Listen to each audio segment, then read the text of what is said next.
How so weight it is.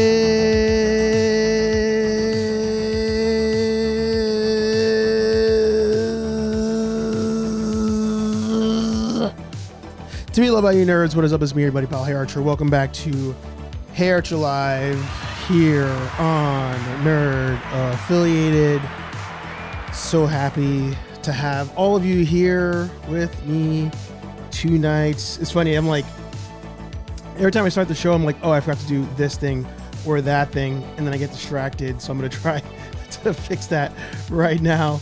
But this is your weekly Thursday night nerdy talk show where we sit back and relax. I said we sit back and relax. And hopefully by now you've poured yourself a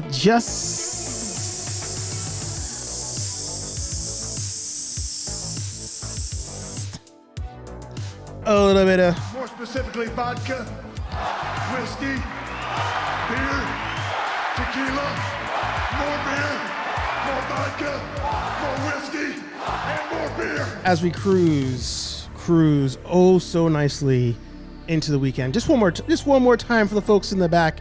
Wait, but of course, if you have a YouTube channel, podcast, blog, vlog, OnlyFans, newsletter, or smoke signals, whatever it may be, put it in the chat, support one another, plug yo shit. See, at that same mark, I gotta hit it every single time at that same mark, but one more time. More specifically, vodka, whiskey, beer, tequila, more beer, more vodka, more whiskey, and more beer. So good, so good. Like I said in the title, Wonder Man, 3D printing. If we have time, cover the Mattel freaking Batman news, if I remember to get to that. And of course, whatever it is you guys want to talk about today on the stream. But without further ado, we'll bring in the man, the myth, the legend. I'm not so much of a legend, but it's me. It's me. I am the problem. It is me. And I'm happy to see all of you today. I'm actually, before we fully get rolling, I'm just going to move some things around because my screen was all discombobulated as far as where all my windows are. Echo. I'm going to toss a link in for the channel members, so if any of you want to join the stream, you'll be able to do that. And like I said, we'll talk about whatever it is that you guys want to talk about. How do I do that? I always forget. Oh, right. I should probably do it from the main screen. That would make sense. But hopefully all of you are having a good evening, having a good week. And yeah, we got a new Marvel show today, and nobody's talking about it, including Marvel, which is crazy. So there's that. But I put the link in the community section of the channel page, so members can click on that if you want to join the stream. But let's get the shameless plugs out the way again. I'm trying to figure out where all my screens are. I need more screens. I think that's where I'm at in my life. Like right now I'm rocking the computer, like the laptop, and then like the monitor. I feel like I need a second monitor. I feel like that's where I'm at now. And you might feel the same way too. I don't know. You tell me. But nerdaffiliated.com, your one-stop shop for all things nerd affiliated. Get some sweet merch. Links to all the latest shows, the podcasts, the live streams, all that fun stuff can be found over at nerdaffiliated.com. And if you're into the Ghostbuster side of things, of course, there's the Real Nerdbuster section as well. I got to get rid of the space in between the D and the B. Branding, I tell you. You can find all of our Ghostbuster inspired stuff there. But if you want to get in touch with us, let's try that again. if you want to get in touch with us in a more real-time fashion, of course, Nerd Affiliated on Instagram and The Real Nerd Busters over on Instagram. I do, however, have to apologize because over the last couple of weeks between between work, the printing, recording videos, I've at this point, we've probably got, I don't know, give or take five videos, like almost good to go. Or not good to go, but like documented for 3D printing stuff. So there's going to be a lot. There's going to be a lot of 3D print videos coming down the pipe. So because of all of that, coming round to the whole point of that rant, I've been behind on DMs. So if you've sent DMs and you're like, hey, he's not answering, been way behind. If you DM me on Facebook, Tony, I'm even further behind because I rarely go on Facebook to chill. It's usually I'm on Facebook to like either cross share whatever's on Instagram, or I'm passing through on the way to Threads, which I'm on Threads for probably like 10 minutes a day, and then I'm like out. Even though I like Threads a lot, but usually most of my time's on Instagram. But between all the pages, I just fall behind. So I apologize. So yeah, let's say hi to everybody in the chat. And of course, if we can do so, I know somebody actually just did. Make sure you guys hit the thumbs up. Make sure you hit the bell to get notified every time we go live here on the channel. And we got Ultra Carter in the house. This is war. Good to see ya. Legacy's in early. Look at that. Good to see ya. Oh, we have somebody new in the chat. Rafael Lacar. Am I saying that correctly? I hope I'm saying that correctly. You're saying you love the videos. Appreciate the support. And obviously, a Ghostbuster fan. So you're in the right place. There you go. I am always impressed that Ultra Carta gets the all the lyrics just locked and loaded. And then I saw that Edge meme this week, and I was like, I gotta send it to him. Dave's a mention in the house. Good to see you. I've been way behind on my DMs to you, Dave, with progress on a lot of things, but I have stuff here. I'll show it off on the stream. You guys are in the right place. Got Henry Resilient in the house. Good to see you. And they said, just recently today from Rogue Toys, I received my second and final clear John Cena Elite and swapped the parts onto the Farewell Elite John Cena to make it a true Invisible John Cena. That's awesome. I do wish that I had picked that one up if I saw it. Who knows? Maybe at some point I will. I can join a little later if you want to cook Legend of the White Dragon. I mean, I'm always down to cook Legend of the White Dragon. That's how we roll. That is how we roll. We should talk about the Earth design the Earth designation of the MCU, because according to Dre, the fake chief, he states that MCU is Earth 616 and not Earth. Was that 199,999, and that's BS, as it's been called Earth 199999. MCU is not 616. Right? I'm pretty sure that they've said it's not 616. Am I bugging on that? Like, wasn't 616 the main like comic book version? The main comic book universe? I thought it was. I'm just gonna go to ChatGPT right now. We'll solve this. Is the MCU universe 616?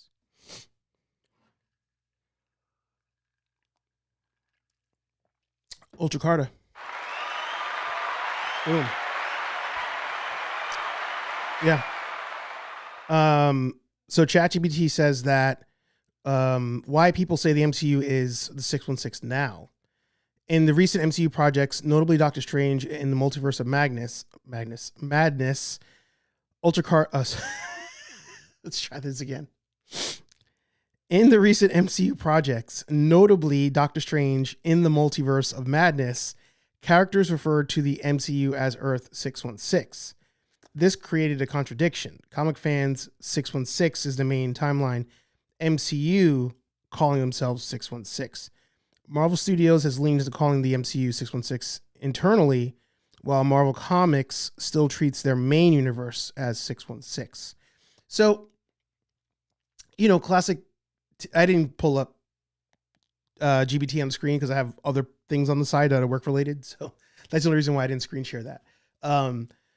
But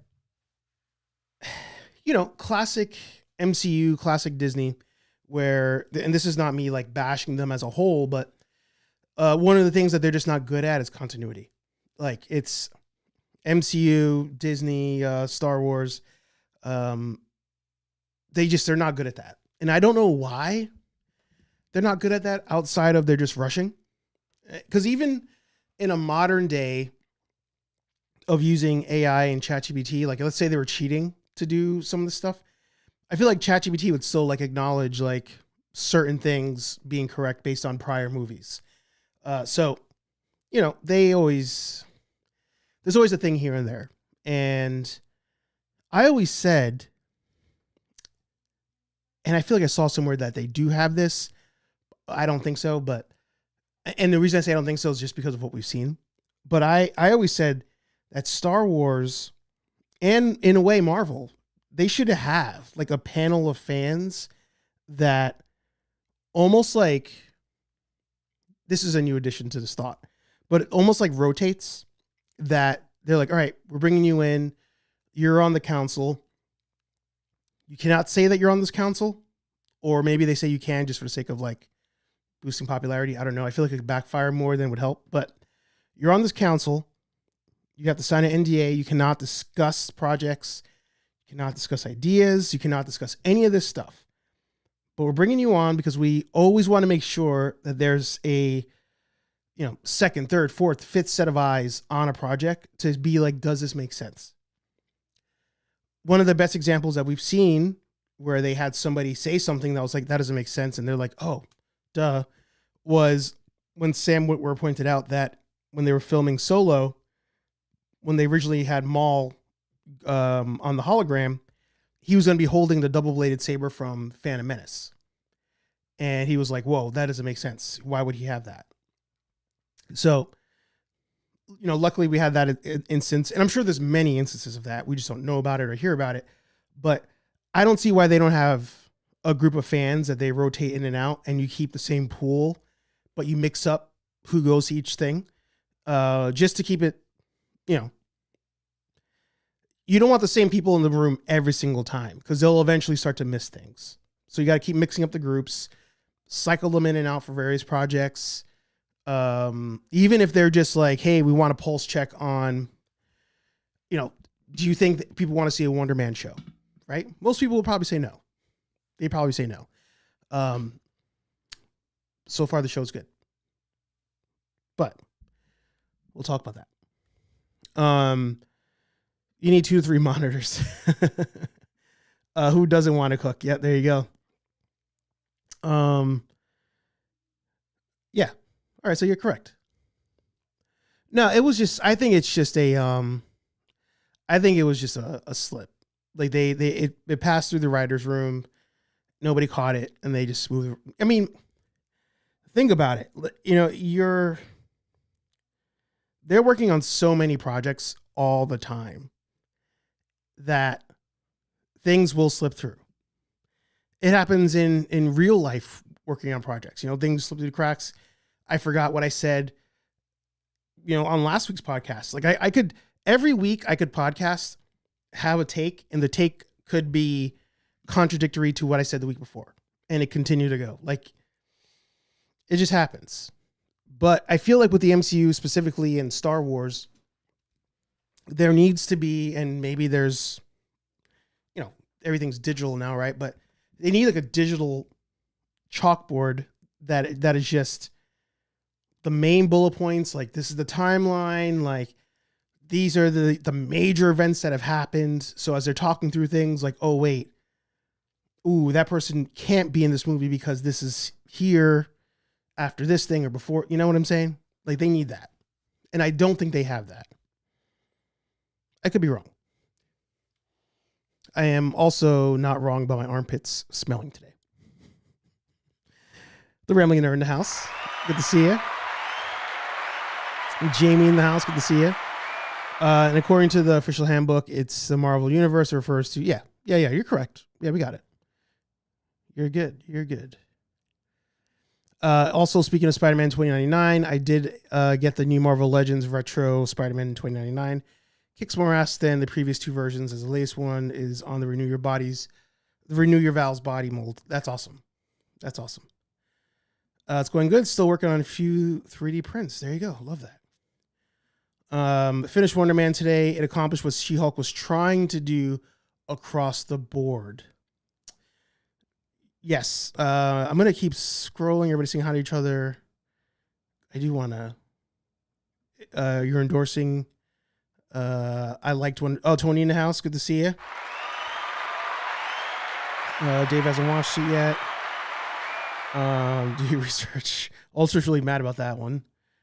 Still gotta check it out. Hard to remember everything you say when the takes are evolving. That's true. New information as well.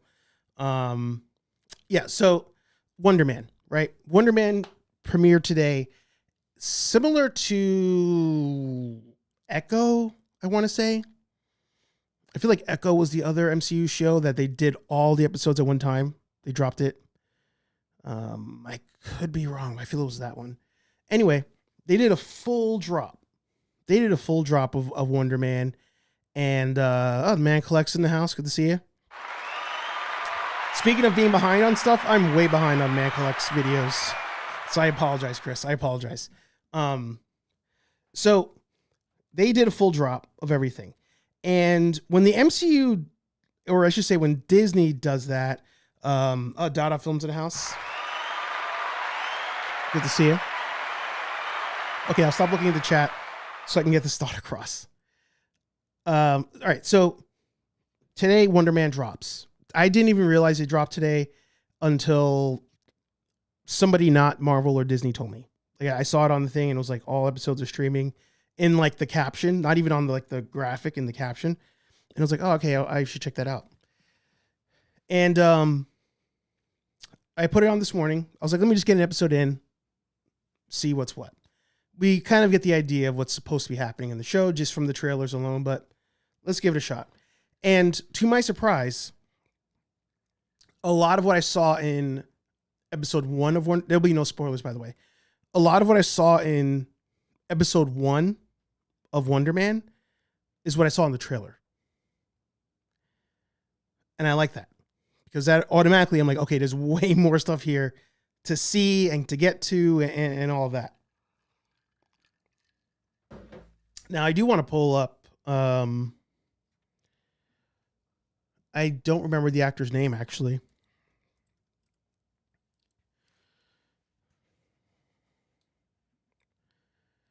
And let's switch off to here.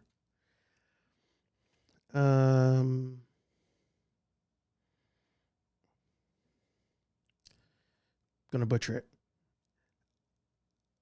Yawa Abdul Matin II. We almost share a birthday. He's born. Oh no, he shares my wife's birthday, July 15th, but 86.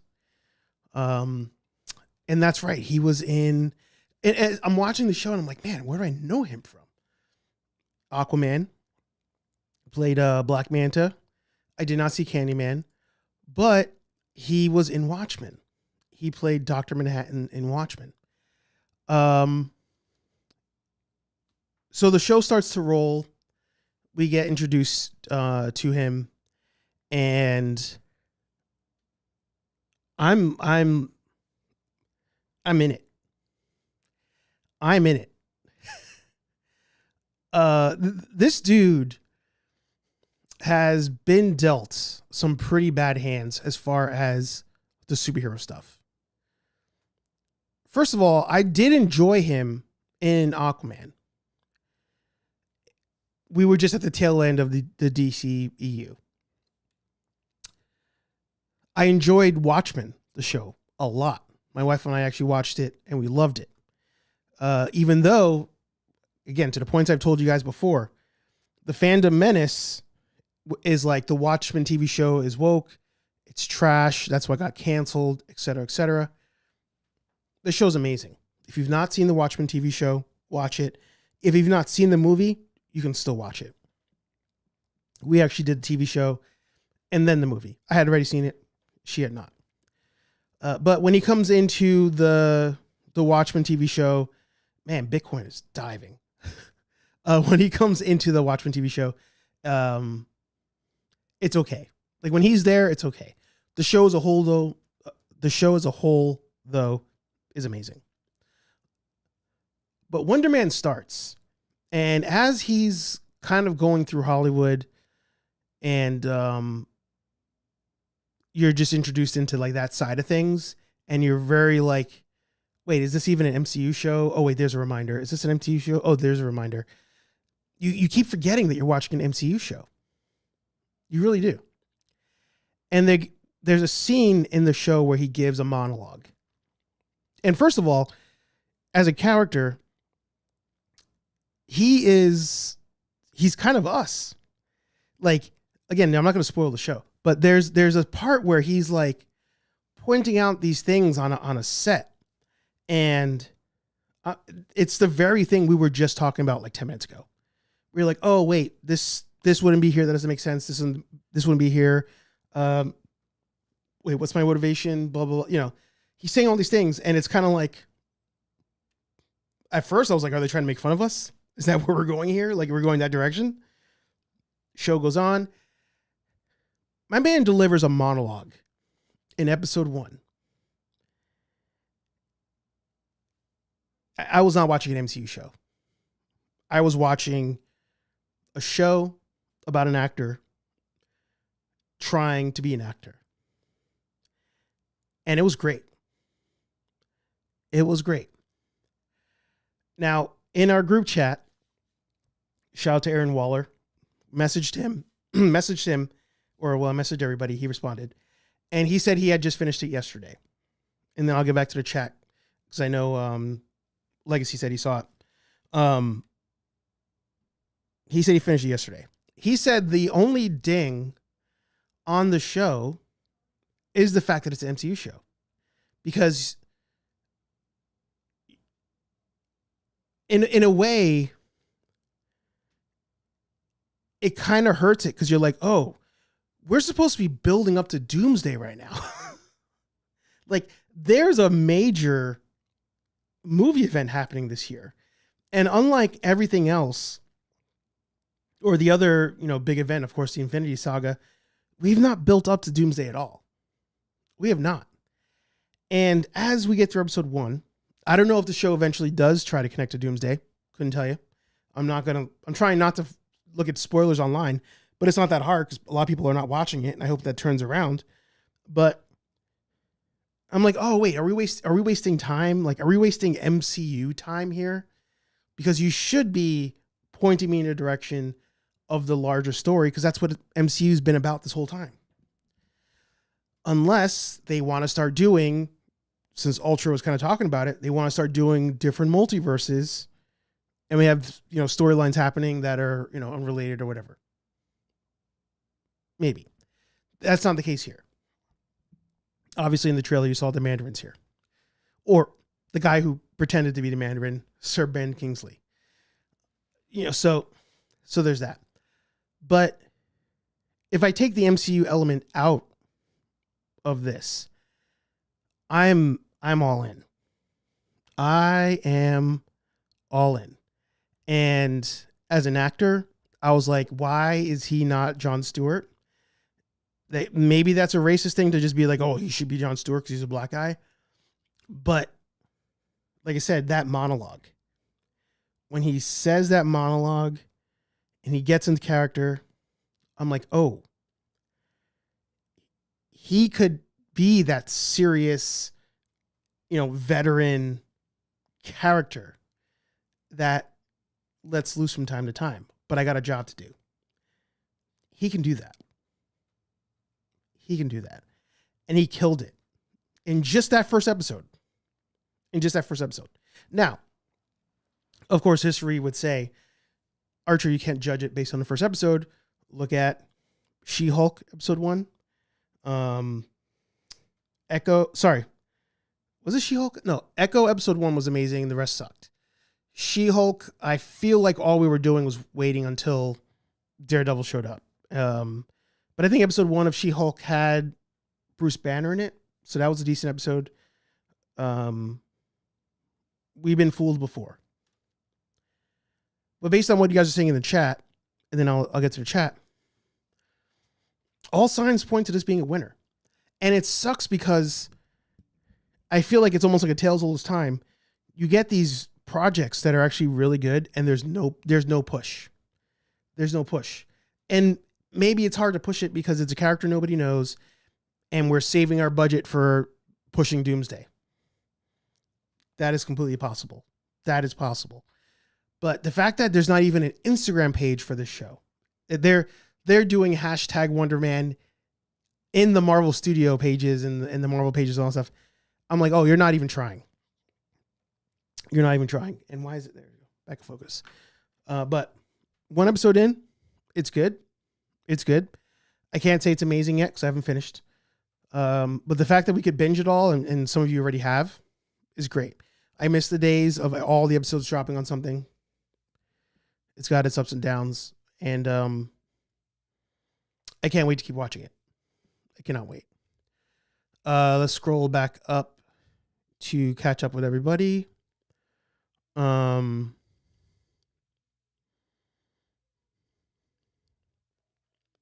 been missing much. We got Rex in the house. Good to see you. Oh, Mr. Friend. Okay. Oh, yep. Everybody saying hi to each other.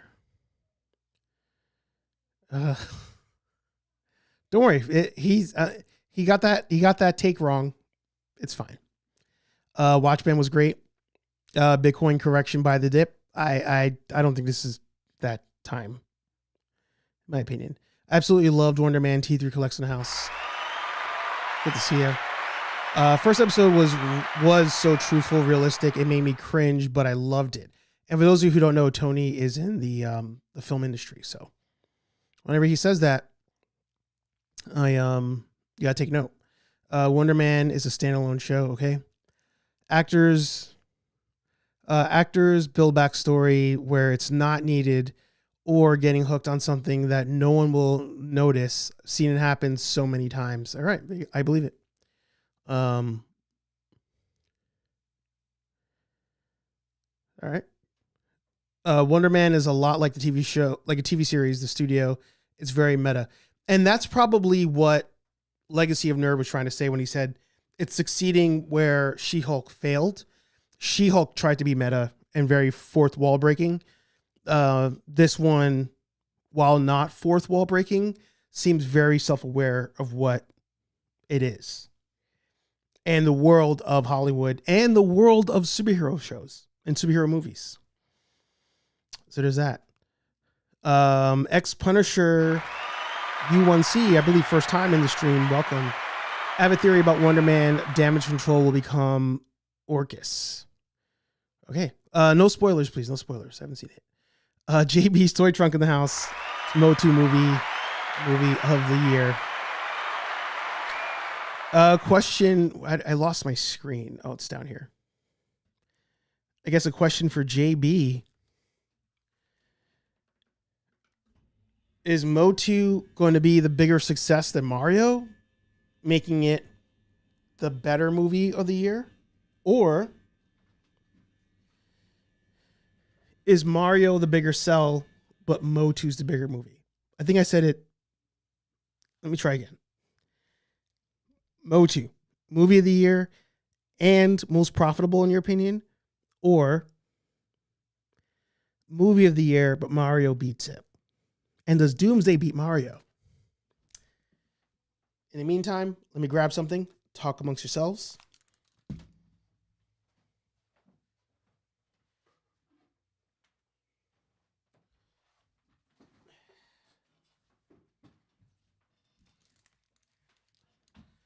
I forgot to get it earlier. And my wife lowered the seat again. So yeah, Wonder Man, enjoying it. If you get a chance, check it out. I can't say you won't be disappointed because I don't know. Everybody here seems to think it's great. And I am like really, really suffering from superhero fatigue. Trust me. So if the show got me interested and I want to continue and it's a superhero show and it's not called The Boys, give it a shot. Give it a shot. Also, Marvel Television, Disney has been promoted in plain sight, but I don't think anyone really noticed. It's been promoted since October all over LA. Yeah, but here's the thing. I don't count visual outdoor marketing the same way I count digital marketing.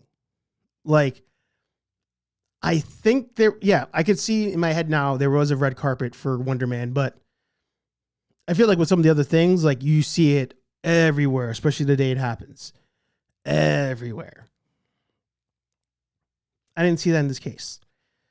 But like I said, it's a character people don't really know like that.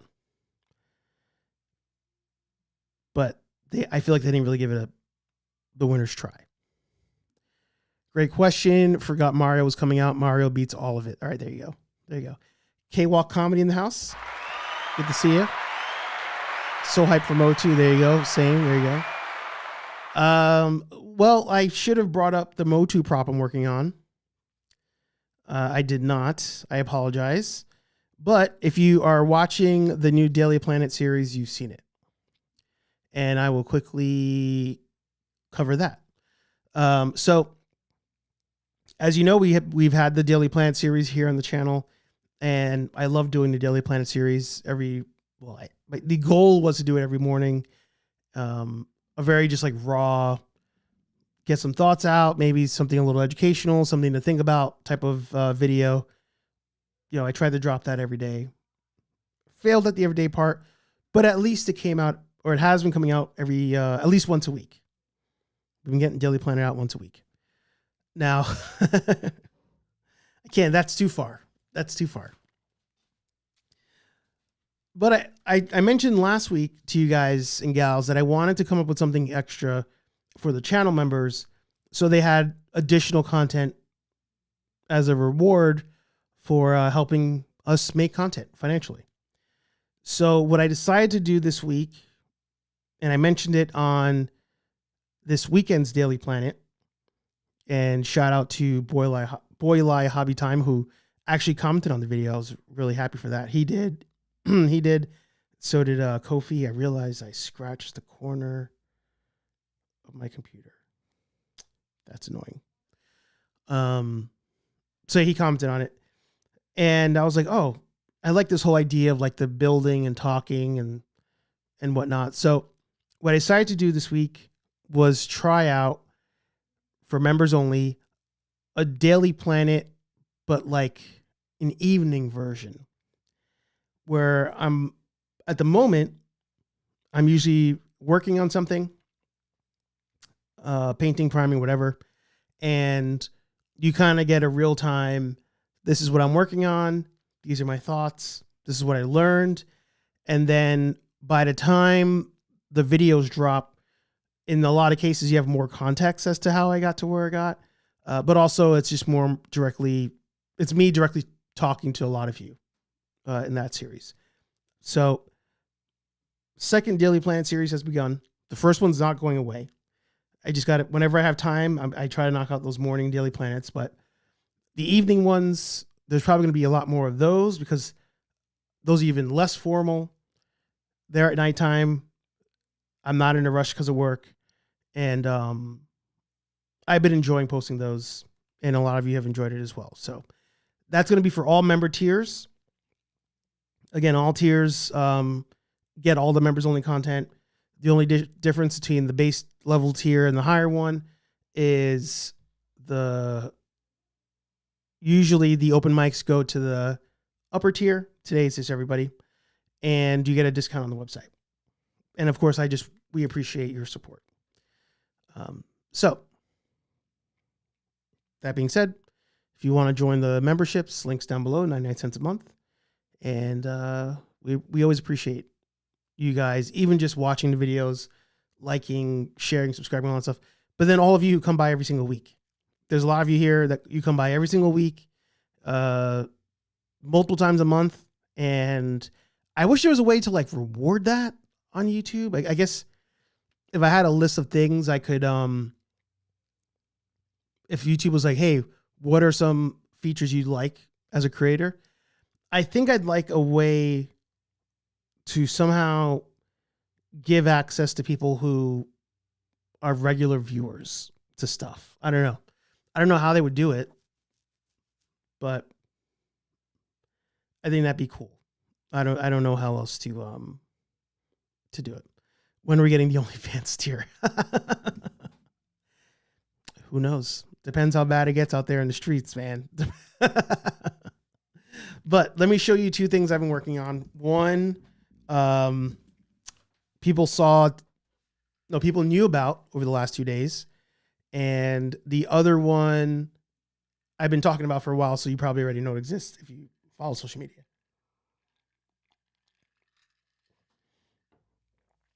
Free t-shirt. I would like to financially get to a point where I could do that. I would totally. I'm not there at the moment.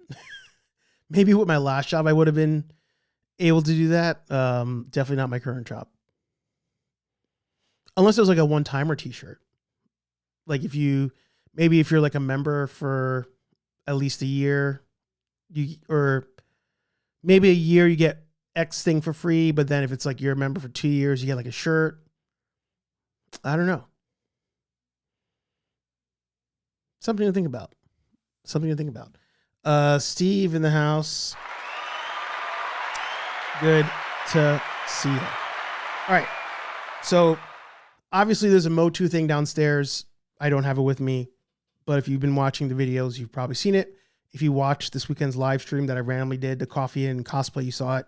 And then, like I said, if you're a channel member and you've been watching the videos, you saw the power sword in its current state, which is great. It's in a great spot. Right now, what I'm really excited for, that was just a random print. And I don't know what made me decide to finally do it, but it's been, when it comes to like cosplay in general, it's been at the top of my list of like, oh man, if I ever get the skills, I want to do this. And I did a version for my very first Boston Comic Con. Obviously it wasn't a helmet, but I just think that if you have a 3D printer or if you're a cosplayer and you work on like armor and helmets, stuff like that, I feel like at some point you really just need to have a Red Hood helmet. I feel like it's absolutely necessary. So we are currently working on a Red Hood helmet, and I've been having hella fun doing this one. Hella fun. Again, shout out to Rex Millennium Workshop. If you have any questions about 3D printing and the process and finishing things, that's your guy. Shout out to Tony as well. Shout out to Dave's Dimension, of course. But Tony this weekend reminded me of something, and it was when using filler primer, mix it with acetone so that way it can get into some of the cracks. I did that today, or I did it last night, left it, checked this morning, and a lot of the stuff was good. A lot of stuff was in a really good spot. So I incorporated some of that on this. There's way more on the sword. But just to show you how it actually functions. magnets on the back.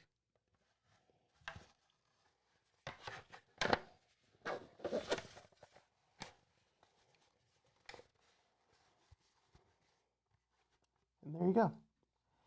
Now, once it's well, that's a really bad echo in my head. Once it's all painted and stuff, I'll have elastic in there so that I just have to like clamshell it. But at the moment, that's where we're at. I do wish I scaled it up one more size. Just like 1 more %. You live and you learn. You live and you learn.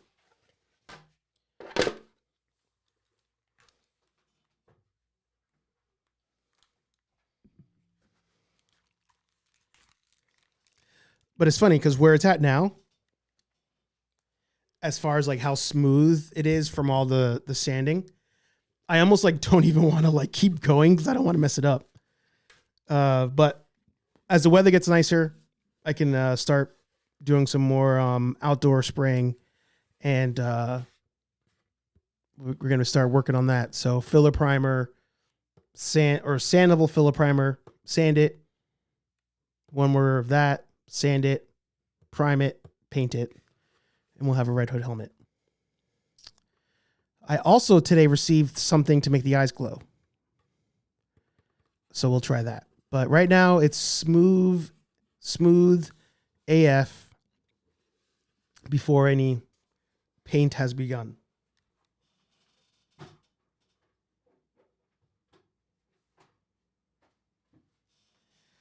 Now, the other thing that I started today that some of you guys know about, thank you so much, Henry. Thank you, Tony. Thank you, Rex. I only use acetone on soft plastic. So what they were saying to do, I use the putty stuff to fill in the gaps. But if you mix it with the acetone, it waters it down a little bit and helps it dry. And as you're going over the cracks and the seams, it really soaks in and like seeps into those spots versus just like caking up at the top of a seam or a hole or whatever. So I finally remembered to try that. I tried it yesterday and then sanded down that stuff today. And Rex was also correct about something. I put a steel rod in the power sword and I took it out because it was getting so noisy when I was sanding.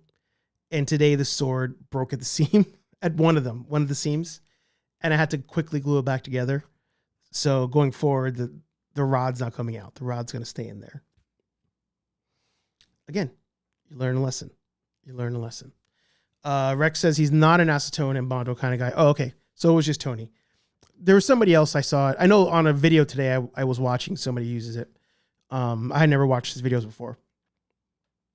But it seemed to do a good job. Now, the other thing that we started today, we started it yesterday. And this has been officially dubbed my longest print. And it mainly was because of the supports, not even because of the size. It was the supports. And I went into one of the Patreon groups that Rex and I are in, and people confirmed like, oh, you don't need all those supports. Trust the printer. Hard to do. But we got that trailer this week, and I was like, here we go. We're going to go for it. And we have the first half of our Daredevil helmet from Born Again. Show you the fit. It's funny, I keep trying to do this, and I'm like, it doesn't fit right. There you go. Oh, actually, this kind of works. Still get the echo, but it's fine. Finally got the sizing in a good spot. Got to print out the back piece today or tonight. That's going to be about 10 hours or so. But I got to say, with this helmet, with just regular with just regular rapid PLA, regular plastic, even on like the basic print settings, the texture is amazing. Absolutely amazing. I really don't think I have any finishing work to do on this outside of, maybe I want to sand the horns down so they're more shiny. But I think I'm just going to go for this will be my test of just a priming and painting. It might just be my first attempt at that.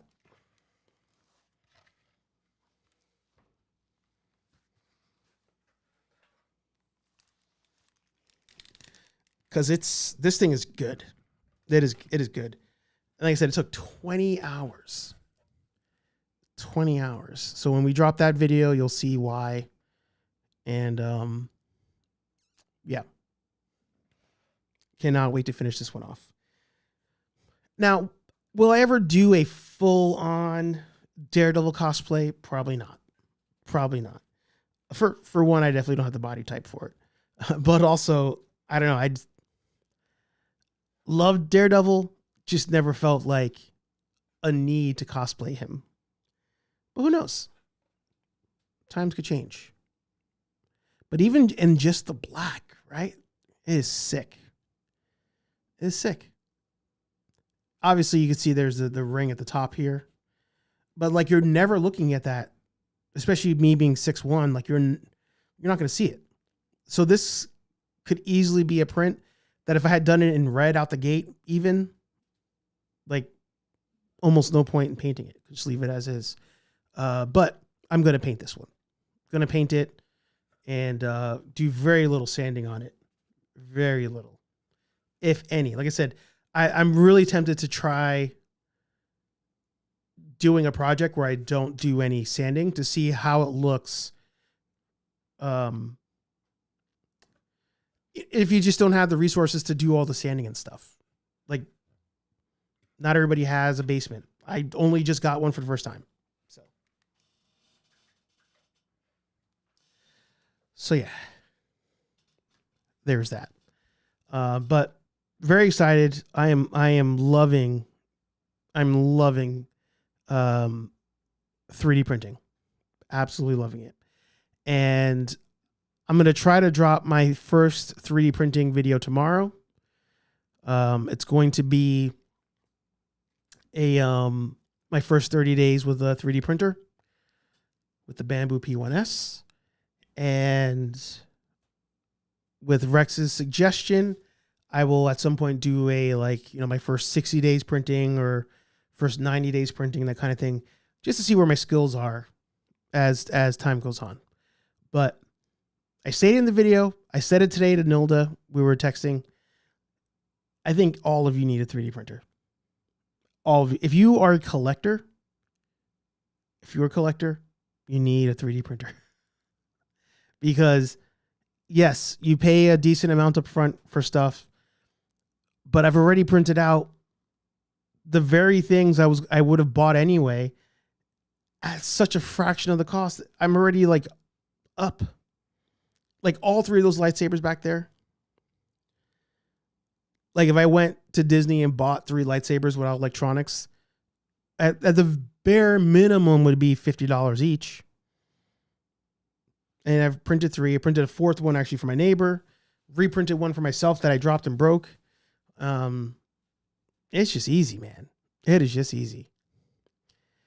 Yeah, see it. You're Matt Murdock. Now you can run around in Hell's Kitchen and kick scumbags' ass. Yeah, it's true. Do you have an exhaust fan for your spray booth? So there's a fan. I got to figure out a different way to position it. But you'll see in one of the videos, it's a stairwell from the basement outside that I closed the door behind me and the fan's supposed to pull the air outside. Because of the snow, I've not been able to use that, and that's why I haven't been able to spray anything.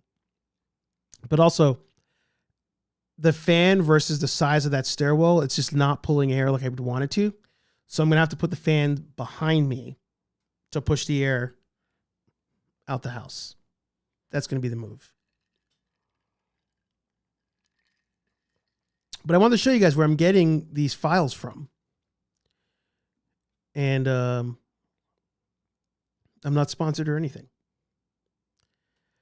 But Yoast Studios is where I'm getting my files from. And is it loud? Is what loud? The printer? Yeah. It's not loud to the extent of, you know, if you're watching TV, you hear it, or if you're, playing music, you hear it, or it's not that loud. But you hear it if you're let's say you're trying to take a nap and it's in the next room, you're going to hear it. Like if it's in your office, like if I had it behind me, you might not hear it on the microphone, but I would hear it. So it's loud in that sense, but it's not like ridiculously loud to the point that you're just like, all right, like I can't do anything in my house. In your case, being in an apartment, if it was in like your spare bedroom and you're out in the living room, you're not going to hear it, especially if the door's closed. But if it's in a living room and you guys are like chilling, watching TV, or you're trying to chill and like work, if it's in a living room with you, you're going to hear it. You're going to hear it. But this was the file that I bought. Like I said, it's 2 pieces, front and the back. And he also had a version that comes without the horn. So if I want to kind of do like in the first episode. And I'm going to reprint it at some point, just not at the, not the same way, to try to save time and in plastic. Oh, I didn't even notice the Marvel Girl one. I don't think I've seen that before. But he's got a whole bunch of stuff. It's wild. So there's the Cyclops visor I did. He's got it all. But the Daredevil stuff's on sale right now. So if you do want to print some stuff, head over to Yoast Studios and pick you up some things. This is also where I got my Power Ranger stuff. So there's the sword I printed. Oh, I didn't show you the sword, right? Hang on.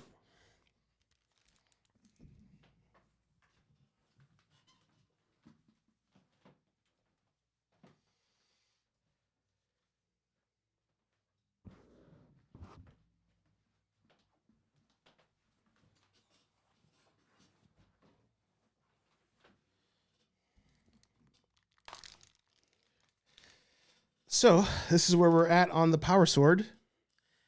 And the reason the tape is still here is I want to do a very light sanding of the clear coat and then do one more pass on the clear coat. But this weekend, if you're watching the cosplay and coffee video, the seam up here, one of them split. It has since closed back up. So I don't know what the deal with that was. But it came out great. There's way more I can do on it. Like I could fix these. They're not, again, on camera it looks fine, but in person you can see the layer lines here. If I printed this again, if I started over, I would not do this in red silk. I would actually do this in black, sand it and paint it proper. But otherwise it is pretty sweet. I've always wanted this, never had it, missed out on the Bandai one, and now I could say I just made my own. So, like I said, in talking to Rex, when I get to doing a 6-month video or a 9-month video, I'm going to reprint this and try it again and just compare the quality of this was after printing for like what, a week, maybe 2 weeks of printing, probably a week. So I want to see where I'm at when I was a week in, see where I'm at 60, 90 days in. And I'll redo this one. Or maybe I won't redo it. I'll do something else. I don't know.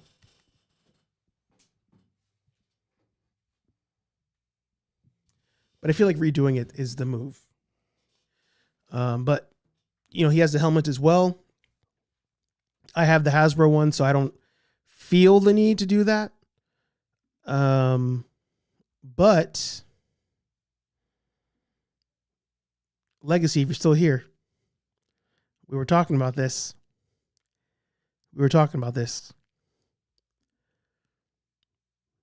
So this is on my list. This is on my mental list. Gonna print that bad boy. And I can't confirm or deny that there's some other things being released to complement that. But he's got a whole bunch of stuff. And it's funny because there was a bunch of people at Comic-Con one year that were all like samurai ranger type people. And I was like, oh, these are the files that they were using to make these, to make this cosplay.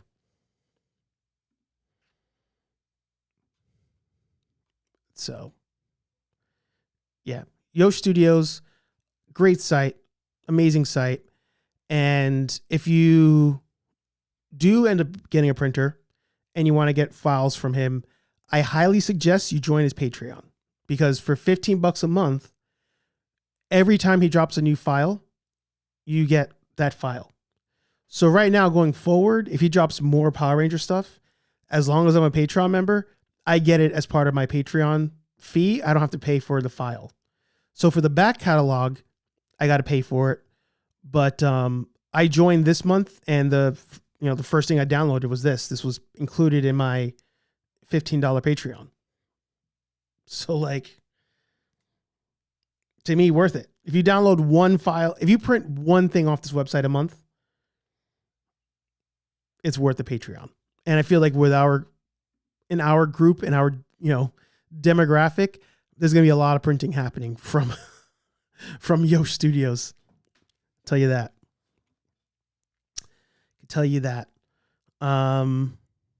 Catch up on the comments.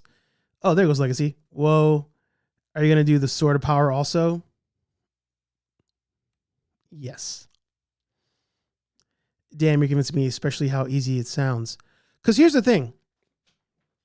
It depends on how far you want to go. Right? Now, I did FaceTimes with Rex, asked him a million questions. I asked Dave a million questions. Tony has been super helpful. Great Scott Prop Shop has been very helpful. Like right now where I'm at in the printing, I'm like, oh, this is pretty easy. But it's also been a month of me printing every day and working on stuff almost every day. So I'm going to say it is easy, but it's also not. Depends on what you're trying to do. So, for example, the Matt Murdock helmet, to me, doesn't really need to be finished that much. Like I could take that to Comic-Con right now and nobody would think anything different. If I wanted to do the red suit and I printed that in red, nobody would see any different. But the difficulty comes in when you're doing stuff that are big, and if you're doing stuff that you want to have some sort of finish to it. So if you wanted this to be on your shelf, you see here, you could print it off in pieces. So yeah, you could print off in different colors, put it together and have this, but you're going to see all the layer lines. It's going to look like plastic. So if you wanted to have that sheen and the nice finish, that's where the difficulty comes in. That's the challenge. That's where the challenge comes in. It's not, at a certain point, it's not the print part. It's the finishing part. So yeah, this is the file I used for the Red Hood helmet. At some point, I'll do the other version with the Batman ears. It's just so much. And this dude drops things like every week.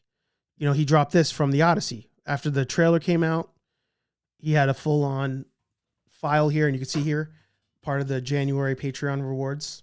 So I have this. If I want to print this thing, I can.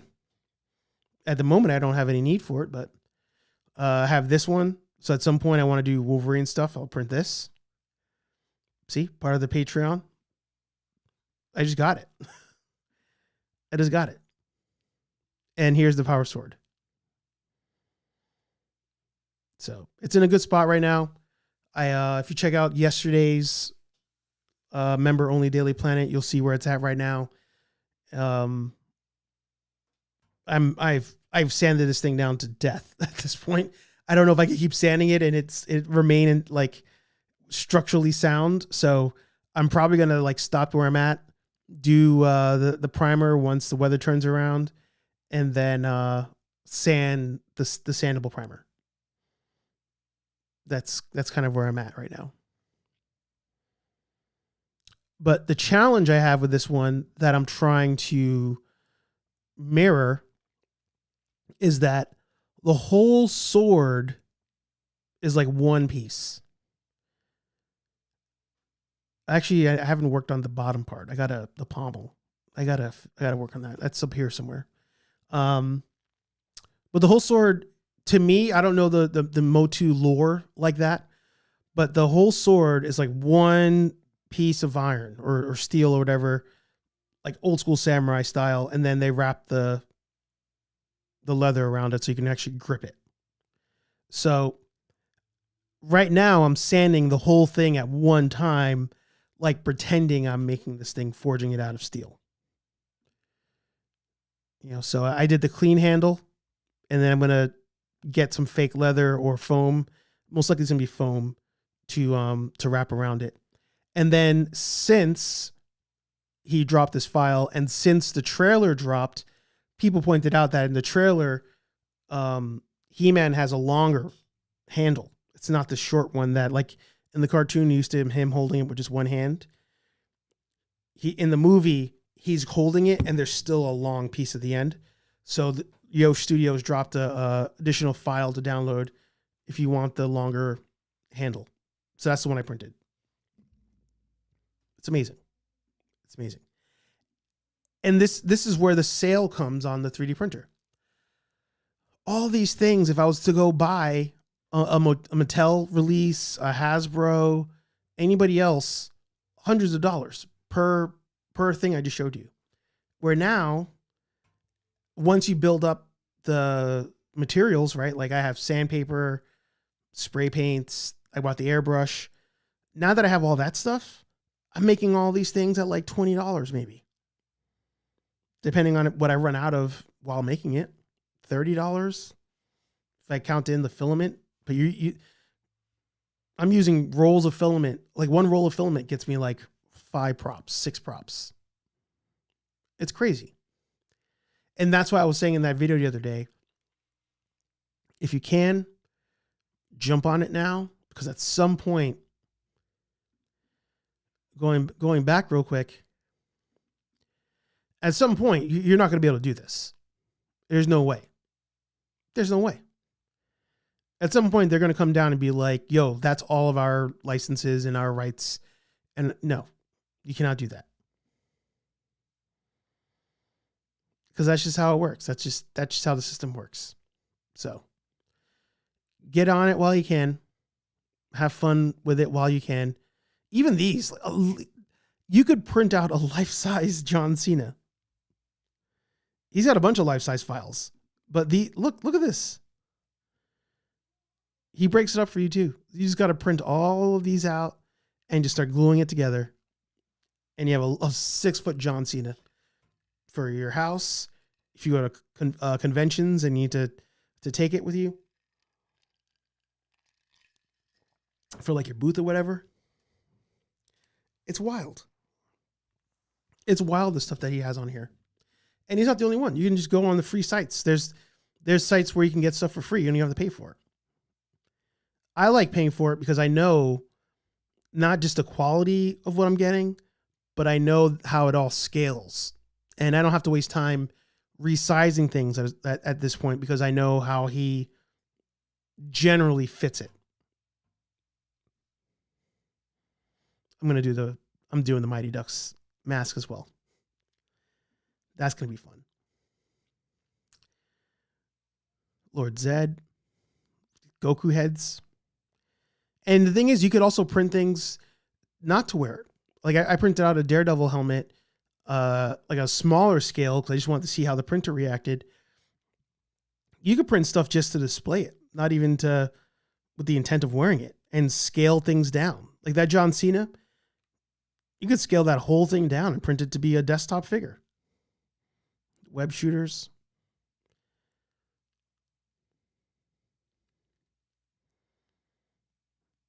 It's crazy. He's got something dropping this month. I'm not going to say what it is because it was just for Patreon members to know. But he's got something dropping this month that I'm like, I'm so happy I didn't make that purchase last year. So happy. Because now I'm going to have a friggin' 1,000 of these bitches in this house once that file drops. It's great. It's great. Let's catch up. Oh, that's needed. Yep. You're going to make the Green Ranger helmet and shields? We'll see. We'll see. With the shield, I still wonder if I would attempt. I attempted it back in the day with foam. I would probably want to give that a shot again. I don't know if I would go full 3D print on a shield, but maybe. Maybe it's just easier, especially with keeping the design uniform. It might just be. It might just be easier to 3D print it if I get my hands on one. Damn it, the Sword of Darkness just made my decision. There you go. Dope sword, yeah. It's cannot wait. Drop a link to the site. Yeah, I'll put the link here for Yosh Studios. And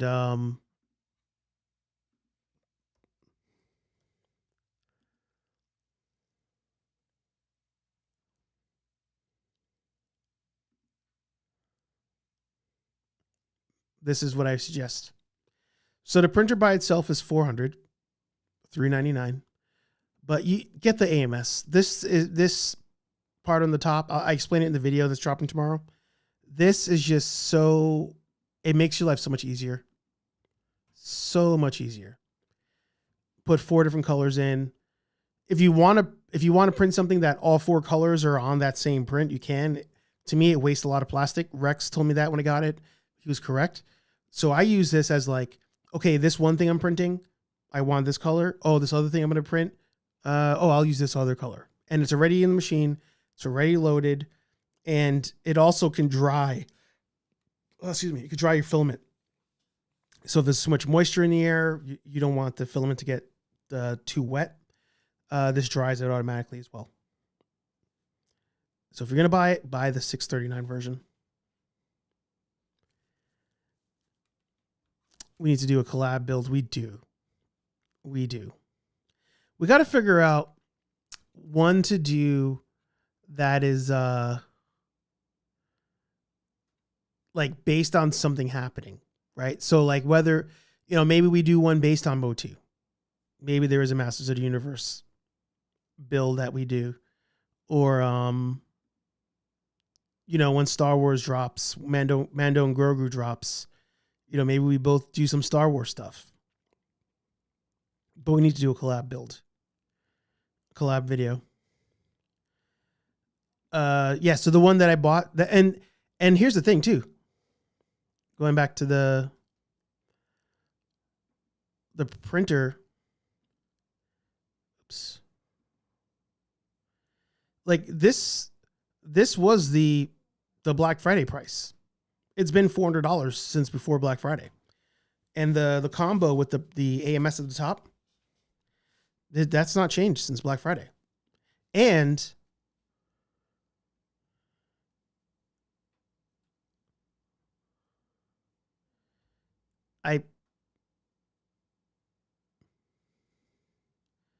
is it in stock? No accessories. It's not letting me add to cart. Let me go back up here.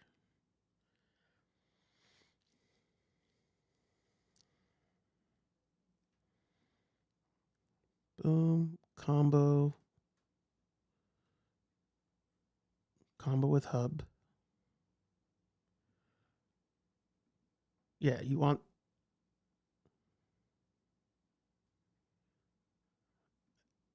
They do. Oh no, you can do the buffer if you're not going to get more than one AMS. If you're going to do multiple AMS, then you get the buffer, or you get the hub. But if you're going to use the AMS Pro 2, then you get the one with the buffer. No filament, no accessories.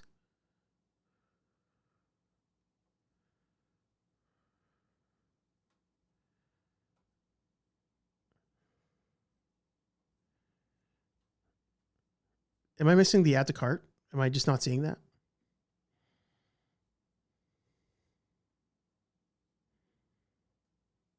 Oh, both the printer and add-ons must be added to the cart for the extra discount.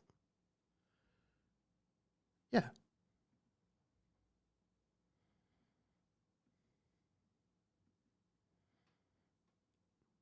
Oh, there it is. my monitor, my laptop screen was blocking the buy now. That's what it was. Yep. So that's how much it was. Would I ever sell 3D prints? At some point, I would like to. Depends on what they are. I talked to Rex about it. Rex sells 3D prints, and my concern with it is just like, I just want to make sure that if I sell stuff, there's a disclaimer that's like, you don't get automatic free prints if you're like, there's layer lines, I could see it, or if there's a smudge in the paint. Like, it's one of those that, like, once I ship it, unless it broke in transit somehow, which you'd have to really find a way to prove it, like, you're not getting a refund. Like, whatever, you're trusting the quality I'm going to put onto it, and then once I ship it out to you, that's all yours. Because I don't want to deal with that. Like, oh, there's this one smudge here. I dropped it. And like, because then at that point, you're kind of screwing yourself. Now, printing things and shipping them unpainted and stuff, like, I could do that too. If somebody just wants, for me to print things for them and then they assemble it, they do all that, sure. Castle Grayskull life size. James Gunn made a fortress out of filament and caused a shortage on the East Coast. Really? I remember when the Barbie movie came out, they used up like all the pink paint, whatever color paint that was, and that caused a shortage. Wonder what will happen when he builds Brainiac's ship. Yeah, right. P1S with AMS at Best Buy is $549. Really?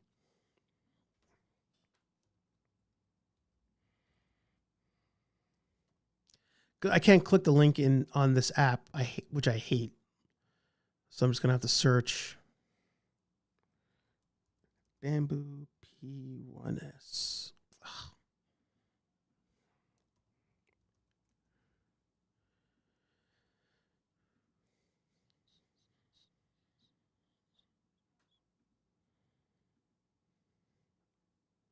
Oh, I clicked on the P2S.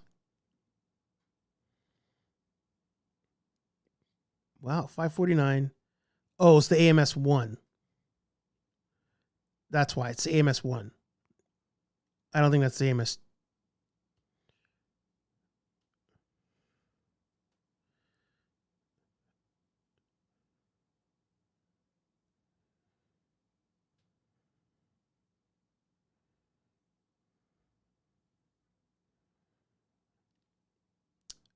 I could be wrong.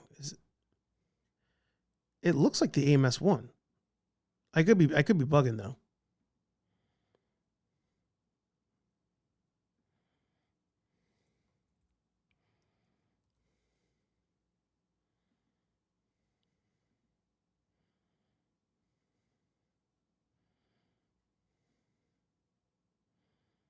Yeah, this says 2 on it. You don't want the AMS 1. You might as well get the AMS 2. It doesn't clog as easy. It dries. Yeah, it's the same price because it didn't say sale price. That's what threw me off. As long as you're honest that it's a 3D print, you should be fine. Yeah. Power Sword, no refunds. Thumbs up, thanks. There you go. I do fully finished and kits. Yeah, there you go. See, and something that Rex mentioned he does, which I think is cool, and I would copy that. Is he sends progress pictures. So then, if people do want to get changes, or they're like, "Oh, I don't like that," he can either do it or not do it, or charge or not charge, whatever the agreement is. But he sends progress pictures, which I think is great. So I'd probably do that too. But yeah, I am so happy to have this. And as the videos roll, oh, you never had to issue it one? Okay. As the videos roll, you know, as I continue doing the hobby, hopefully I continue doing the hobby at some point in the future. Maybe there's a second printer or a third one. If I do another printer, it'd have to be a larger one. At that point, the operation has to fully be in the basement, but, it'd be the larger one. So I can print off a helmet in one shot. That would be the goal. That would be the goal. But I appreciate you all stopping by. Appreciate you listening and hanging out as we talk printers and Wonder Man and all that stuff. If you're watching the replay, let us know in the comments, #team replay. And if you have any print questions, you can ask me, but Tony, Millennium, Great Scott Prop Shop, Dave's Dimension, they're better than I. So you can hit them up. But if you do want to hit me up, feel free as well. And I believe, especially because it's hot as heck in this room, since we fixed the AC, I'm going to call it an episode. I think if you're getting 3 printers, you have to get 4 to round it out. I think if we got to the point of 3, when you get to 3 or more, I think you have to be making money on it. Oh, hang on. We got to pause. We got to pause the outro because we have somebody who popped into the green room at the end of the episode. But I think he has something's off with his camera. So let me see if he fixes it.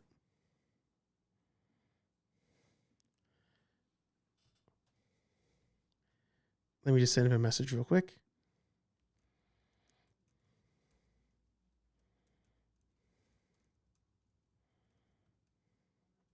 There he is. All right, we're gonna do some quick OT on the stream before we wrap. But we have the one, the only Henry Resilient in the house. Yo, how are you? Good to see you. How are you? am I? Oh, I'm actually good. All right, cool. Yeah. You're looking cozy there. You got the sweater on. Oh yeah. I'm in edit mode, man. I'm here looking rough. Just editing thumbnails and all that stuff. But speaking of 3D printing, I was wondering, like you said, the issue with selling them will be like credibility and obviously them breaking. But I think if you get good at it, maybe you could come up with a process. I'm sure a bubble wrap, right? Like how fragile are the 3D prints? So yeah, the process of wrapping it and all that stuff, I don't have the issue with.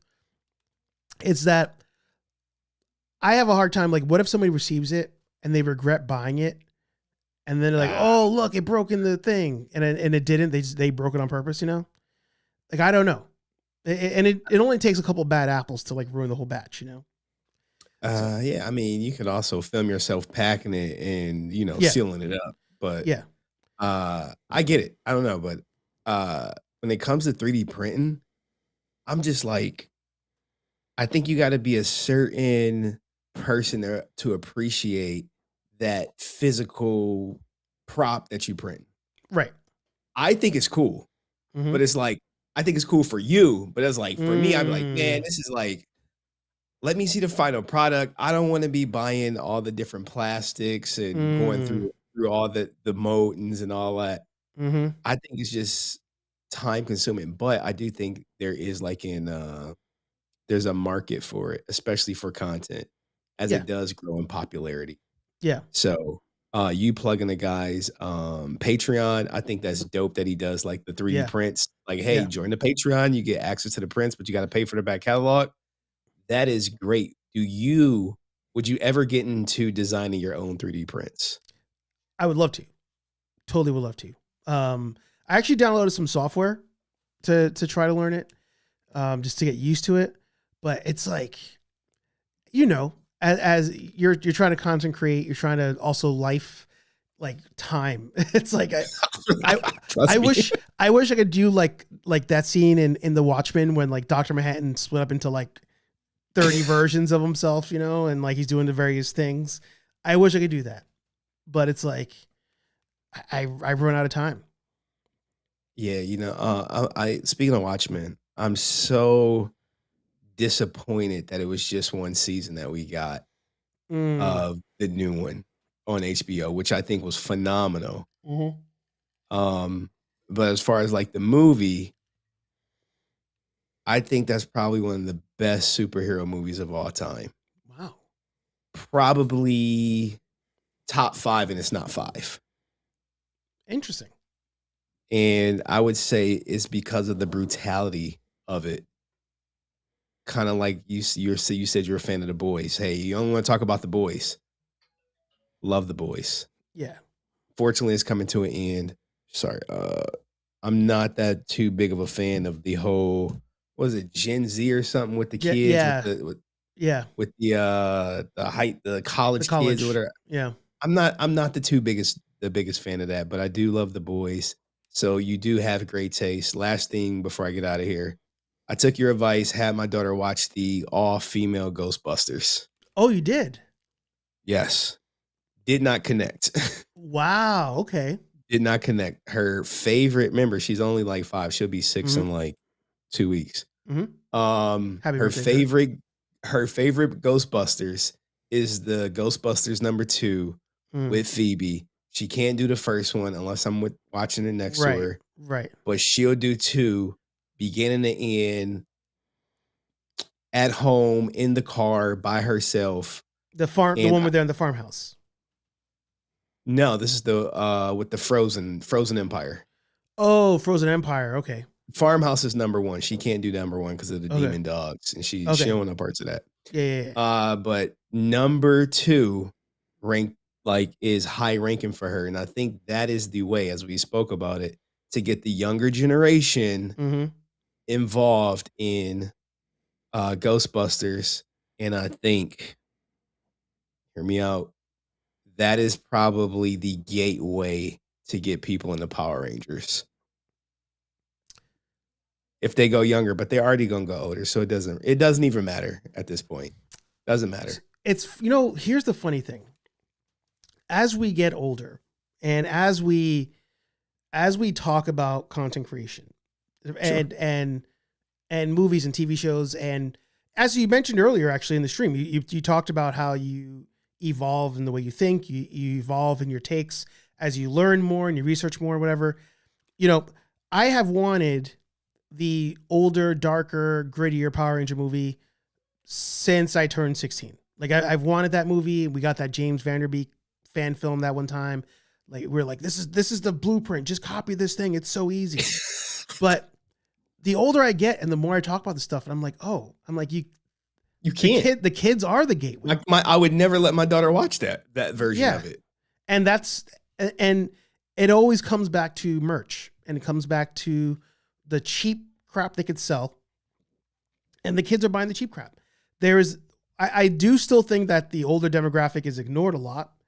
And I feel like there's still that, we still have our need of, we want to, like with Ghostbusters in Afterlife, the third one, parents took their kids and it was like, oh, I was your age when I watched them the first time. Now the character on screen's your age. I'm older, like the guys are the older here. Same with The Force Awakens, right? Like Force Awakens, like let's say I had a kid, I took the kid to go see it. It's like, yeah, like we both grew up, like you didn't exist before, but now you exist. We're both older. They're older. We connect because it's a family related thing. And if you don't have the family type stuff, it isn't going to go. It's not going to get off the ground. And I tell you, I just like how now I like The Last Jedi, like I've turned around to like I see the value in kid-based properties. It still makes me angry about Frozen Empire though, because I felt like Frozen Empire didn't, while it was kiddie, just like Ninja Turtles 2 was kiddie, it didn't do anything for the older folks. It didn't, oh no, it didn't do anything for like you, the dad who took her to go see it. I don't know. I don't think Frozen Empire made you a Ghostbuster fan. No, I'll always be interested in the IP because, like I said, that's what we grew up with. So I'm like, oh, it's a legacy thing. Yeah, I'm gonna check it out. Oh, I watched it. Okay, let me see how my daughter will take to it. It got some younger kids in there. Maybe she could relate. And for all intensive purposes, the lead is a female kid. Yeah. So my daughter is all about that. And sure, was I happy? No, but guess what? It's a family friendly movie. And now instead of getting just the two adults, now the two adults could share experience with their kids or kid.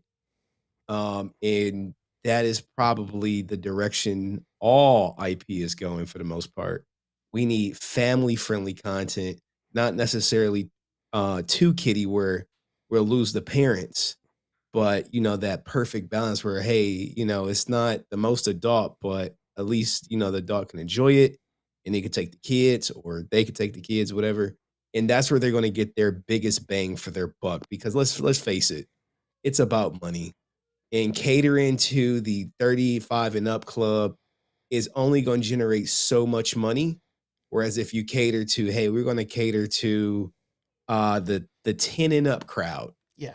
10 and up, you're going to enjoy this film, even if you never saw Ghostbusters. Yeah. Even if this is your first time watching it, you have no idea who's who or what character, you're going to have a good time at the movie theater. And I think that is where Disney is going, and they're going to do all IP like this going forward. Yeah. And other places other IPs are going to adapt, and the IP that caters to like the 30 and 40 and up are going to fall to the wayside. They're going to be few far in between. Maybe the new Batman, the Penguin, those are always probably going to be geared toward your adults, but because they have the animated version for the kids. So they're covering all generations in that sense. But I think for the most part, find you a good family friendly IP and just call it a day. Yeah. And one of the things that Hasbro does very well, in my opinion, I don't know the numbers. All I know is the stock stuff, which, you and I both know that doesn't always tell the full story. Correct. Hasbro is like, all right, we make all our money on freaking Play-Doh, Monopoly, all the little tchotchkes that the kids get. We make all our money on that. Magic the Gathering also, that's a whole separate bucket. But talking about the toys, but talking about the toy side, they're like, that's where we get all our money.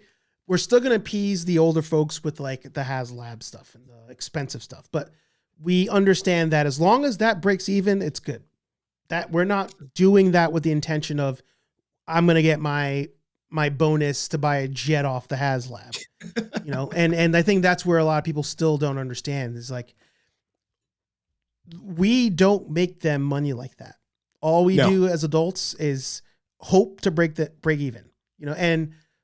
When you talked about the Watchmen show, that could have been an issue, right? It could have been an issue where in the landscape of things, only X amount of mature TV shows can get through. The Boys got through. Invincible gets through. Watchmen doesn't. I love Invincible. Yeah, Watchmen doesn't really make the cut. But I also say Watchmen, and then I'll talk about G.I. Joe for a second. With Watchmen, I have the phrase, I say it all the time. It got caught up in the Last Jedi effect. Last Jedi caused such a rift in the nerd space of like woke being the thing, and everything else that could have potentially been that automatically was like, don't watch it. It's crap. So the Solo movie, it bombed. Turned out it was good. The Ghostbuster movie, that one bombed. Not the worst thing in the world, but it bombed. Watchmen, amazing. No pun intended. Nobody watched it. Bombed. Yeah. You know, like, so many things got caught up in the rift of The Last Jedi that shouldn't have. And that's where I think as content creators, it's important for us to talk about what's good as well as what's bad. Not just always doing bad or always doing good. Because then, you know, people can't see that you can have something that's the opposite. With G.I. Joe, oh God, missed opportunity there. Yeah, G.I. Joe missed. But here's the thing. With Transformers 1, there's that chance. No, they canceled it. It's done. That was just a one and done. Because it didn't make money. It was the marketing was so bad. So good. Well, yeah, they marketed it as like a buddy cop. I'm like, yo, all right. I went into Transformers 1 not knowing shit about it. Mm-hmm. I had no idea. So I'm going like, oh, it's a new a new Transformers movie. Oh, I got good reviews. Oh, I want to see it. Because I'm not the type of person who wants spoilers. Right. I want to go into it as blind as a bat. Right. I'll check the reviews. Is it good or bad? Okay, this is worth my time. I finally sat down and watched it when it was the Megatron origin story. Mm-hmm. I realized it in real time. My mind was like, oh, what? Yeah. And I'm watching it with my daughter. She has no comprehension of why I'm like fanning out. Cause I'm like, oh my goodness. Cause I'm not the comic book guy. I'm not like I'm not into the lore like that. Like, yeah, I watched the show when I was growing up. Right. On the cartoon version at that. Right. So when I was like, oh my goodness, this was so good. Why is this done? Where's part 2?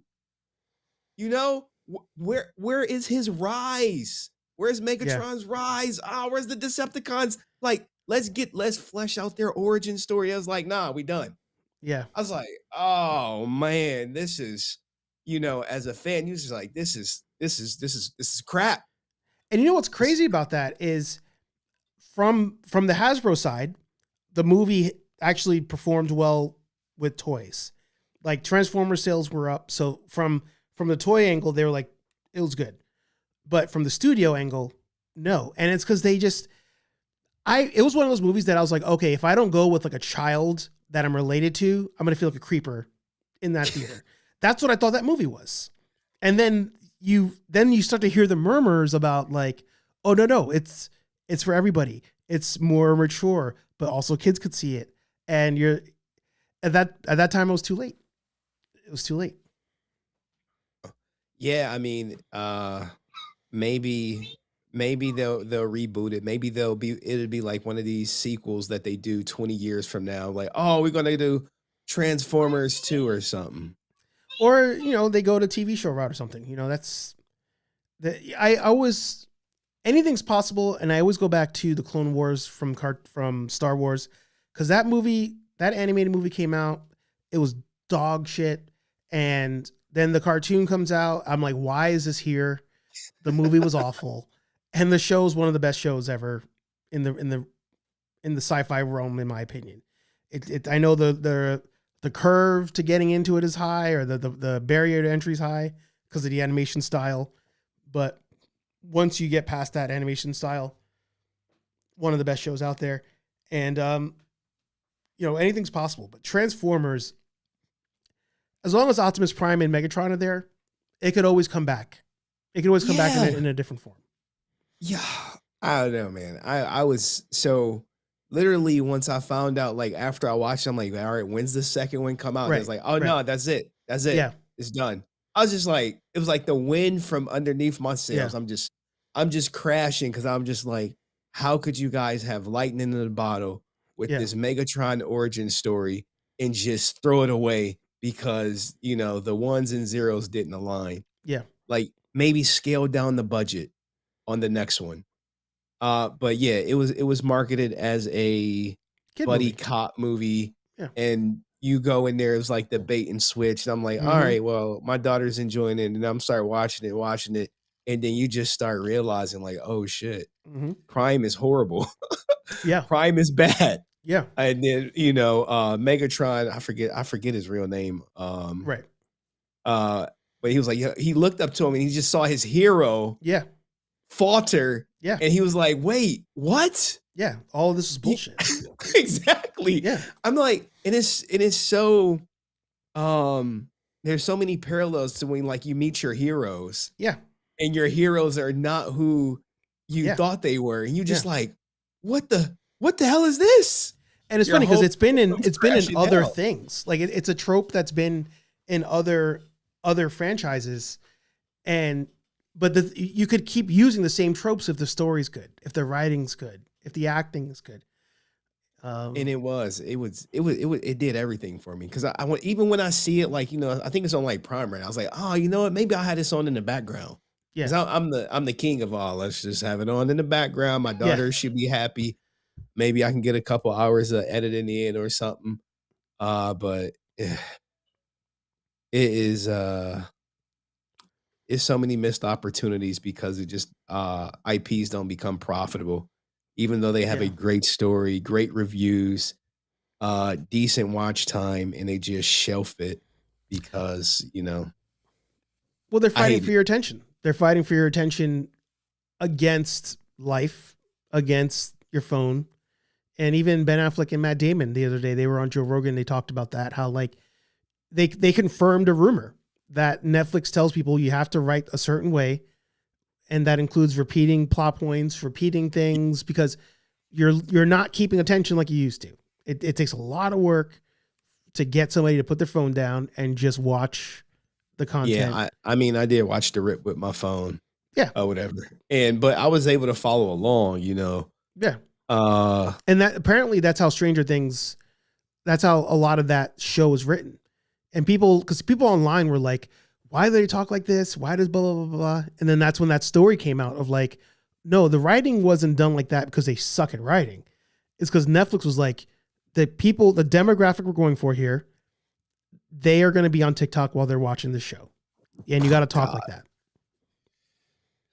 It's crazy. yeah, I mean, everyone has brain rot these days, short attention spans. Even one of my favorite content creators, I'm not gonna give him no promo. He used to do like he used to do like hour-long videos, and he was like, guys, no one's watching my hour-long videos anymore. So Right. I have to cut them down to like 20-minute clips. Yeah. 20 minutes or less. Yeah. And that's gonna resonate with more people. And he's like, yeah, I am getting more views, but at what cost? Because he can make a good 20-minute clip when he can't really flesh out a topic like he would do for an hour before because the attention spans are just not there. And that's why the new version of that is shorts. Like now you got to do the YouTube shorts to get more eyes on your channel because, people are like, oh, 20 minutes. I can do 7. You got me for 7, but you got to hook me in the first 20 seconds. Oh man, you have never lied, man. You have never lied. But always a pleasure talking to you. I actually got to call my daughter. No, go for it. Thanks for having me on. We didn't talk about G.I. Joe. Oh. If I'm not mistaken, they went for the Rock sequel saver or whatever. Retaliation, yep. Yep. They inserted a Rock in there because everyone was going to the Rock. Hell, oh, our numbers are not doing good. Let's go to the Rock. I think that was a misstep. I think the original, if I'm not mistaken, the original G.I. Joe was good. I don't remember much about it. But I remember growing up, there was a G.I. Joe and Transformers crossover, if I'm not mistaken. Or am I mistaken? I don't remember that being a cartoon, but I could be wrong.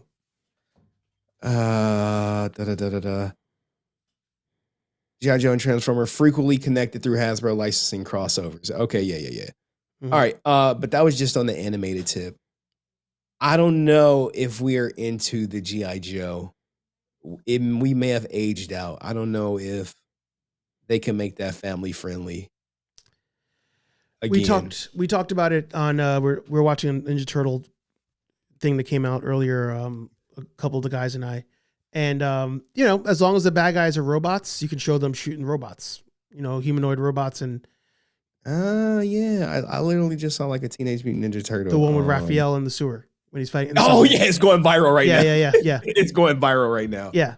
So it's so good. You just gotta do that. Like they're like Cobra has a bunch of cyborg troopers, and then that way when you bring in Timothy Chalamet and Michael B. Jordan, they'll be blasting away freaking cyborgs, and you can get a PG-13 rating. I guess, but I mean it's an old movie. It's an old movie, but I'm gonna spoil it at this point. The Rise of the Beasts Transformers movie, the movie that came out before Transformers 1, is a good movie. I highly recommend you watch it. But at the end of the movie, they do link that G.I. Joe exists in that universe. See, all right, there we go. Yeah. All right. I mean, yeah, maybe you would have to build that fandom up from scratch for the most part. You're going to have older people like me and you into it. But are we going out and buying the figures? I mean, if they're good enough, they'll get the adults. You will, but the kids. The kids, yeah. Hard sell for my daughter on G.I. Joe figures. Nephews, sure. Right. Yeah. I mean, the owner of Super 7, he said it best one time. He's like, look, people keep asking me, why do you put freaking Lino out every single week? Like there's like 30 of them already for Thundercats. And he's like, because everybody just buys that. He's like, why do you think Hasbro puts out Optimus Prime every freaking week? Marvel puts out Spider-Man and Wolverine every week. It's because those are the ones that sell. Because there's way more casual people than there are hardcore. And yes. And as long as the G.I. Joe movie has, if you release a G.I. Joe movie and you're like, this is Duke, this is Cobra Commander, the 40 and 50-year-olds are going to be like, I remember Duke and Cobra Commander, even though they really don't. But they're like, oh, I remember those from my childhood. I used to watch that show, even though they don't remember a single episode.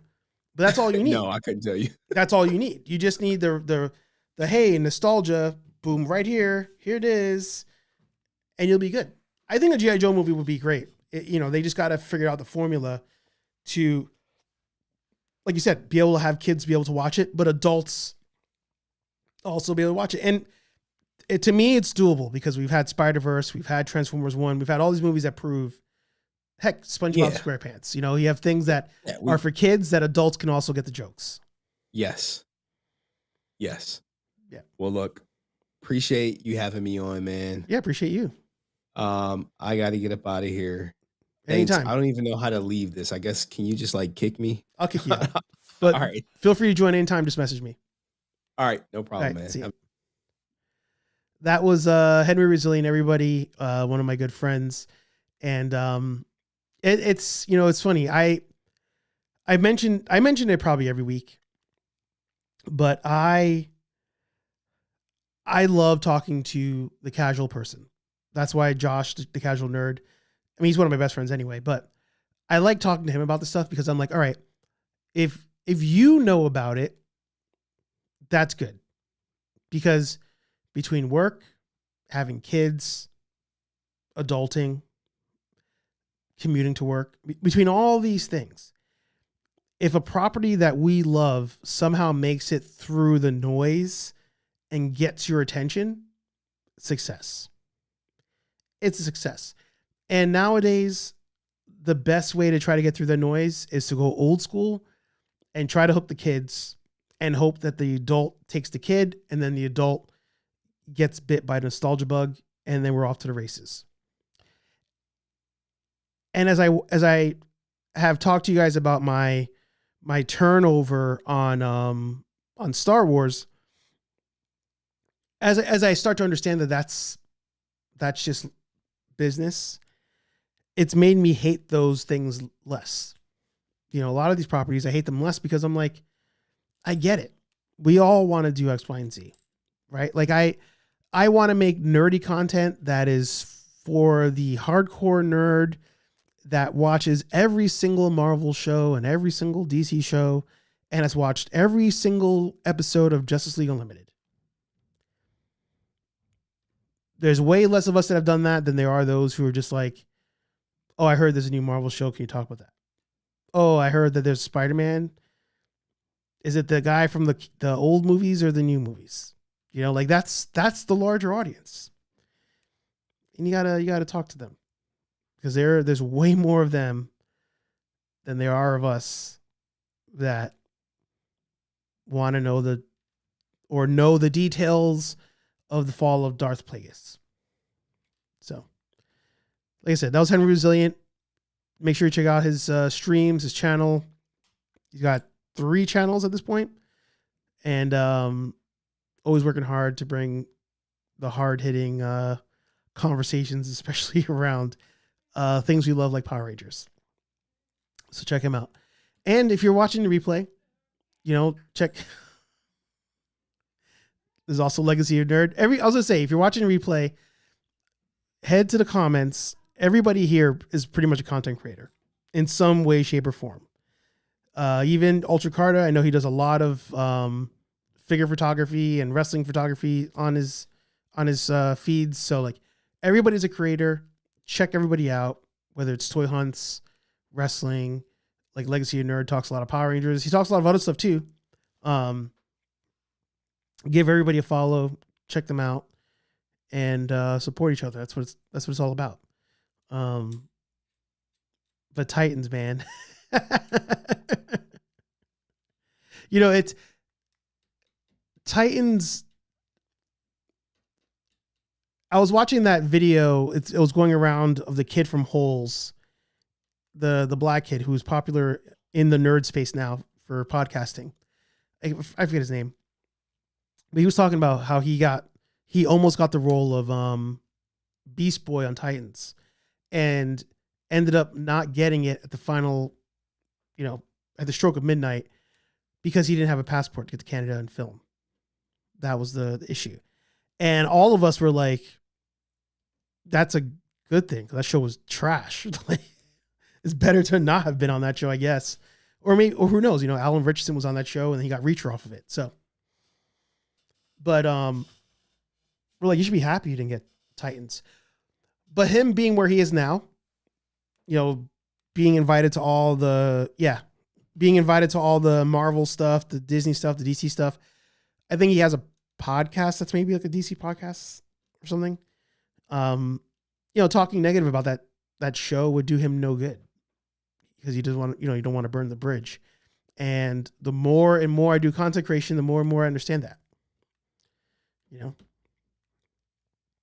but Titans was, man.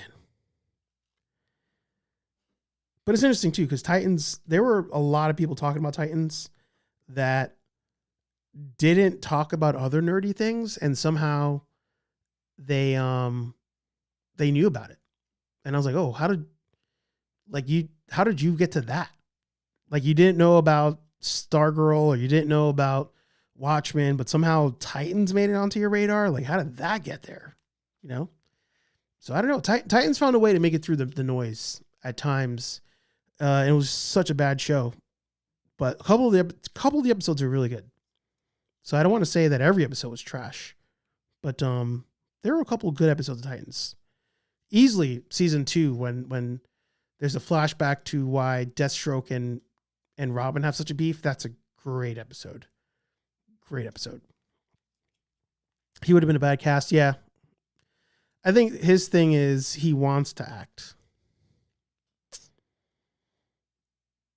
It's crazy, right? Grass is always greener. Like, you have so many actors and actresses now that are doing podcasts.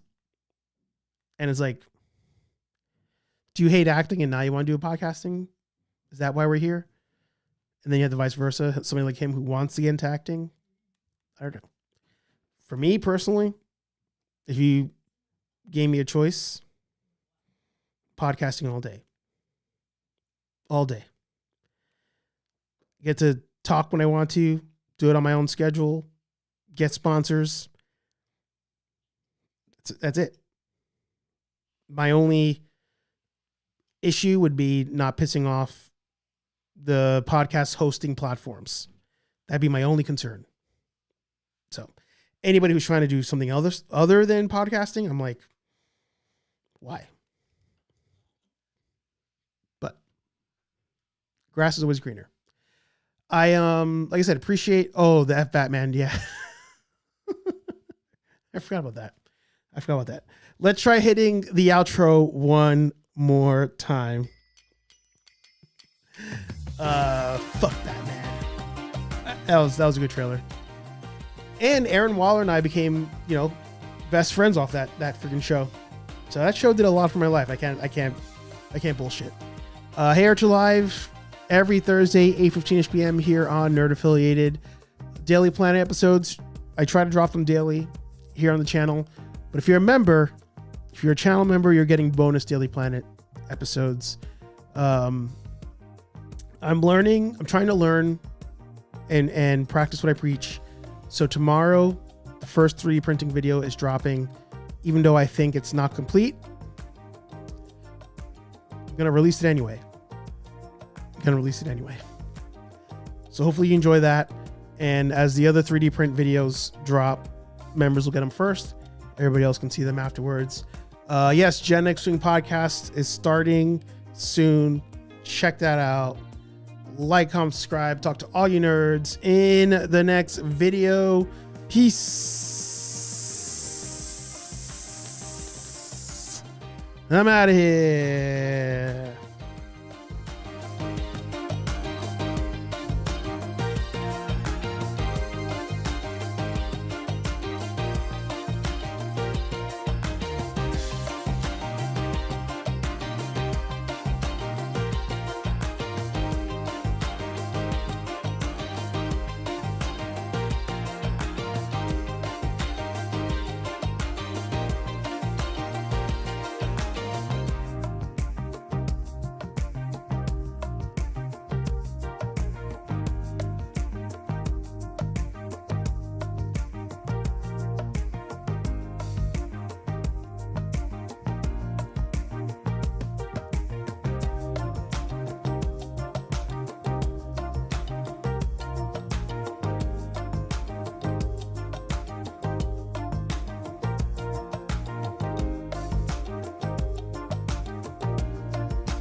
Specifically vodka, whiskey, beer, tequila, more beer, more vodka, more whiskey, and more beer. Yeah, come on, push a button. Push a goddamn button. Austin 316 says I just whipped your ass.